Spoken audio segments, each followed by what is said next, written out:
سے نکال کر پھینک دوں گا.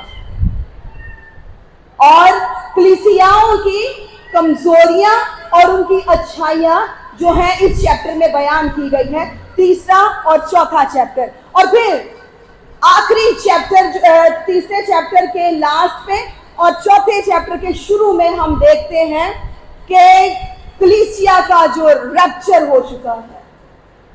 آگے چل کے واضح طور پر بیان نہیں، لیکن یہاں پر ہی ہمیں پتا چلتا ہے کہ کلیسیا جو ہے وہ اٹھا لی گئی ہے، تاکہ وہ جتنی بھی اعزاز رسانیاں روز عظیم کی ہیں ان میں یہ شامل نہ ہوں، کیونکہ انہوں نے دکھ درد سہ کر اپنے آپ کو ایمان میں مضبوط رکھا اور پاک اور مقدس برے کی گواہی سنانے میں دلیری کی. لہذا یہ کلیسیا جو تھی ہوگی اٹھا لی جائے گی. چوتھے چیپٹر پھر ہم چوتھے چیپٹر میں آتے ہیں. یہاں پر یوحنا جو ہے ٹوٹلی فرق ماحول دیکھتا ہے، بالکل فرق ماحول میں آ گیا ہے. پہلے اس نے یسوع مسیح کا حلیہ دیکھا پہلے چیپٹر میں، دوسرے میں وہ کلیسیاؤں کا بیان کرتا ہے دوسرے اور تیسرے میں، اور پھر چوتھے میں آ کر ایک دم ساری سچویشن جو ہے وہ بدل جاتی ہے. اور یوحنا کیا بیان کرتا ہے ان باتوں کے بعد؟ اب دیکھیے سیکوینس ہے نا، کلیسیاؤں کا ذکر ہے، کلیسیاؤں کو پیغام دیا جا رہا ہے، اسی سیکوینس کو برقرار رکھتے ہوئے یوحنا چوتھے باب میں کہتا ہے ان باتوں کے بعد جو میں نے نگاہ کی تو کیا دیکھتا ہوں کہ آسمان پر ایک دروازہ کھلا ہوا ہے. آسمان پر ایک دروازہ کھلا ہوا ہے، اور جس کو میں نے پیشتر میں سنگے کی آواز سے اپنے ساتھ باتیں کرتے ہوئے سنا تھا وہی فرماتے یہاں اوپر آ جا، میں تجھے وہ باتیں دکھاؤں گا جن کا ان باتوں کے بعد جلد ہونا ضرور ہے. اور فوراً میں روح میں آ گیا. اب روح میں آنے کا مطلب وجدان ہے، جب آپ مکمل طور پر ہولی اسپرٹ کے کنٹرول میں ہوتے ہیں، پاک روح کے قبضے میں ہوتے ہیں. آپ کا جسم تو وہاں پر ہوتا ہے. یوحنا مرا نہیں تھا، یوحنا وہیں پہ تھا، اس کا جسم وہیں پہ تھا، اس کی سانسیں چل رہی تھی، لیکن وہ پاک روح کے کنٹرول میں تھا اور وہ آسمانی چیزوں کو دیکھ رہا تھا. اس نے آسمان پر دروازہ کھلا ہوا دیکھا، اور آسمانی چیزوں میں وہ کیا دیکھتا ہے؟ بلور کا سا ایک سمندر دیکھتا ہے، اور پھر ایک درخت دیکھتا ہے، اور اس پر ایک آدم ذات شخص کو بیٹھے ہوئے دیکھتا ہے. اور اب اس کو سمجھ نہیں آ رہی کہ وہ جو خوبصورت سا تخت ہے، وہ جو خوبصورت سی شبیہ ہے، اس کو وہ کس کے ساتھ تشبیہ دے. لہذا ہم اگر کسی کی بہت عزت اور قدر کرنا چاہتے ہیں، جب کرتے ہیں تو ہمارے ذہن میں بہت قیمتی چیزیں آتی ہیں، اور ہماری کوشش ہوتی ہے کہ ہم اس کا ایسے آنر کریں کہ اس قیمتی چیز کے ساتھ اس کو ملا دیں کہ تو سونے اور کندن سے بھی آگے ہے. لہذا اس کو وہ سنگ یشب اور عقیق سا معلوم ہوا، انتہائی قیمتی پتھر. ایسا نہیں کہ آپ کا خدا جو ہے پتھر کا بنا ہوا ہے، ایک شبیہ ہے نا، اس نے وہ کلر دیکھے ہوں گے، وہ خوبصورتی دیکھی ہوگی، اور اس سے بڑی اور قیمتی چیز اس کو کہیں نظر نہیں آئی. لہذا اس نے وہ تشبیہاً کہہ دیا کہ وہ سنگ یشب اور عقیق سا معلوم ہوتا تھا. اور اس کے آگے جو تھا، جب ہم مزید دیکھتے ہیں تو کہتے ہیں کہ اس تخت کے گرد 24 تخت ہیں، اور ان تختوں پر 24 بزرگ سفید پوشاک پہنے بیٹھے ہیں، اور ان کے سروں پر سونے کے تاج ہیں. اور اس تخت میں سے بجلیاں اور آوازیں اور گرجیں پیدا ہو رہی ہیں، اور اس تخت کے سامنے آگ کے 7 چراغ جل رہے ہیں، یہ خدا کی 7 روحیں ہیں. اور اس تخت کے سامنے گویا شیشہ کا سمندر بلور کی مانند نظر آتا ہے. اور پھر آگے چل کے ہم دیکھتے ہیں کہ اسی تخت کے سامنے ہمیں 4 مقدس جانداروں کی شبیہ بھی نظر آتی ہے. یہ مقدس 4 جاندار. اب حزقیل جو ہے اس کی بڑی خوبصورت تفسیر کرتا ہے. حزقیل جو ہے پہلے باب میں ہی کہتا ہے کہ وہ جب رویا دیکھتا ہے خدا کی نہر کبار کے کنارے، تو وہ کیا دیکھتا ہے؟ سرافیم کو دیکھتا ہے، جانداروں کو دیکھتا ہے، ان کے 6 پر، اور اندر باہر آنکھیں ہی آنکھیں ہیں. اور وہ بھی بغیر آرام لیے دن رات اس کو قدوس قدوس پکارتے ہیں. اور ان سرافیم کے اوپر خدا کا تخت ہے، وہ بادلوں پر اڑتا ہے، وہ فرشتوں پر اڑتا ہے. اور آگے، اور وہ جو جاندار تھے وہ یہ کہتے ہیں تو ہی تمجید اور عزت اور قدرت کے لائق ہے، تو نے ہی سب چیزیں پیدا کی اور وہ تیری ہی مرضی سے تھی اور پیدا ہوئی. اب اس کے 5ویں چیپٹر کی طرف چلتے ہیں. آپ کو اس لیے اس کا اتنی ڈیٹیل میں بتا رہی ہوں کہ مکاشفہ کے بارے میں لوگوں کے بڑے غلط گمان ہیں، بڑے توہین آمیز الفاظ. مجھے افسوس ہوتا ہے کہ کلام کو پڑھنے والے لوگ بھی کہتے ہیں ہمیں ڈر لگتا ہے. بھئی کیوں ڈر لگتا ہے؟ خدا کا کلام ہے، آنے والے وقت کی پیشین گوئیاں ہیں، تشبیہات ہیں. اور اس کتاب میں نے پہلے بتایا، اس کو پڑھنے والا، اس کو سننے والا اور اس پر عمل کرنے والا مبارک ہے. تو آپ مبارک بننا نہیں چاہتے؟ اس کتاب کو پڑھیں تاکہ آپ کو کلام پاک کی سمجھ آئے. یہ آنے والے دور کی پروفیسی ہے، آنے والے دور کی پیشین گوئی ہے کہ روز عظیم کیسا ہوگا، اور ابلیس نے جو اتنا بڑا ڈرامہ رچا رکھا ہے اس کی پاور کس طرح سے کنٹرول ہوگی اور کس طرح سے وہ کمزور ہوگا، اور کوئی عام فرشتہ پکڑ کر اسے اتھا گڑھے میں بند کر دے گا. کوئی پاورفل فرشتہ بھی نہیں چاہیے ہوگا. یہ خدا کا منصوبہ ہے، خدا کا پلان ہے. 5ویں باب میں ہم دیکھتے ہیں، اور جو تخت پر بیٹھا تھا میں نے اس کے دہنے ہاتھ میں ایک کتاب دیکھی.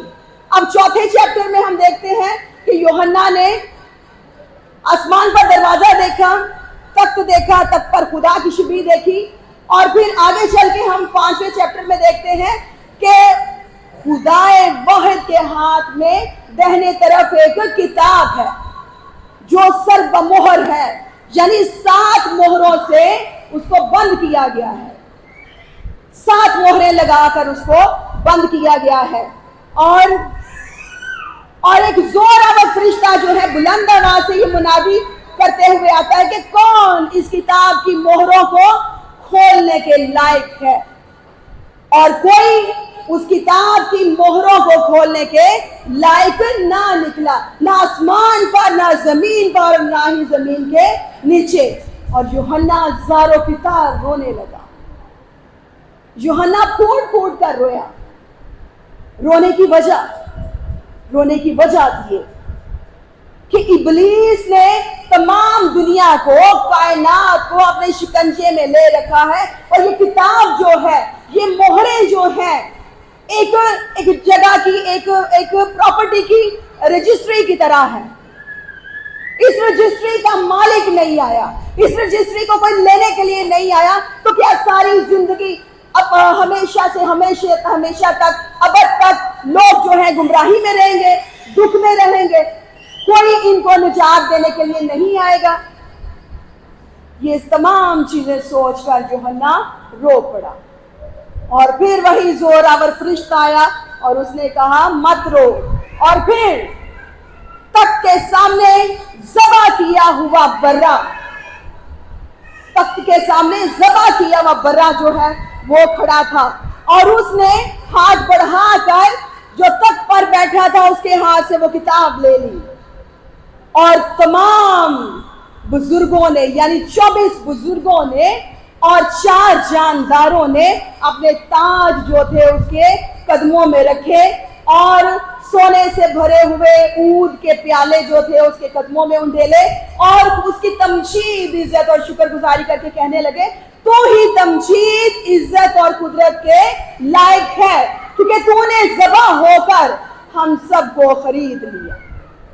اس نے اس زمین کی رجسٹری لے لی کیونکہ فدیہ دیا اس نے اپنے خون کا، اپنے لہو کا فدیہ دیا. لہذا اس زمین کا مالک پہلے بھی وہی تھا، لیکن چونکہ ابلیس جو ہے اس کے ہتھ کنڈوں کی وجہ سے ہمیں بچانے کے لیے وہ انسان بنا، اس نے تجسم لیا. اور عامر صاحب پڑھا رہے ہیں تجسم اور اوتار کے بارے میں. تجسم جو ہے ایک بار ہوتا ہے، تجسم خدا کا ہوتا ہے